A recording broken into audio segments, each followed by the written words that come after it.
ఏపీలో ఇద్దరు ఎమ్మెల్సీ అభ్యర్థులను ఖరారు చేసిన ఎన్డీఏ కూటమి. సి రామచంద్రయ్య, హరిప్రసాద్ పేర్లు ఖరారు.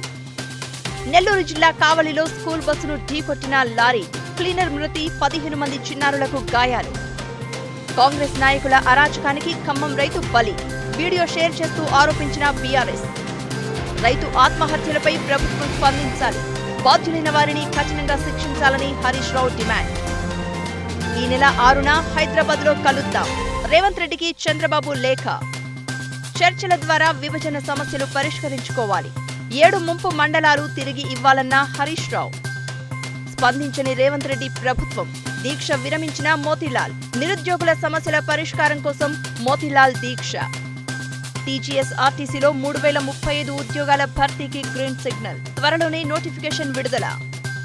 జగన్ నివాసం వెనుక అడ్డంకుల తొలగింపు. క్రేన్ల సాయంతో అన్నింటినీ తొలగించిన అధికారులు. అమెరికాలో మరో తెలుగు విద్యార్థి మృతి. స్విమ్మింగ్ పూల్లో మునిగి చనిపోయిన కిరణ్. చంద్రబాబు ఇంటి స్థలం కొలవడానికి లంచం. కుప్పంలో డిప్యూటీ సర్వేయర్ సస్పెన్షన్. ఒంగోలులో డ్యూటీ పక్కన పెట్టి మందేసి చిందేసిన ఏఎస్ఐని సస్పెండ్ చేసిన ఎస్పీ గరుడ్ సుమిత్. శాంతి దూతల మాజీ సీఎం జగన్. తెల్లని కుర్తా, నల్లని ప్యాంటులో జగన్ నయా లుక్. రాహుల్ గాంధీలా చేయొద్దు. ఎన్డీఏ ఎంపీలకు మోదీ హెచ్చరిక. సభను, సభాపతిని గౌరవించాలని సూచించిన ప్రధాని. సల్మాన్ ఖాన్ హత్యకు పక్కా ప్లాన్. 25 లక్షల ఒప్పందం కుదుర్చుకున్న నిందితులు. మేధా పాట్కర్ కు 5 నెలల జైలు శిక్ష. పరువు నష్టం దావాలో దోషిగా తేల్చిన ఢిల్లీ కోర్టు. విజయ్ మాల్యాపై నాన్ బెయిలబుల్ వారెంట్ జారీ. 180 కోట్ల రుణం ఎగవేత కేసులో ముంబై ప్రత్యేక కోర్టు ఆదేశాలు. 4 ఏళ్ల తర్వాత ఆస్ట్రేలియా నుంచి ఇంటికి బయలుదేరిన పంజాబ్ యువతి.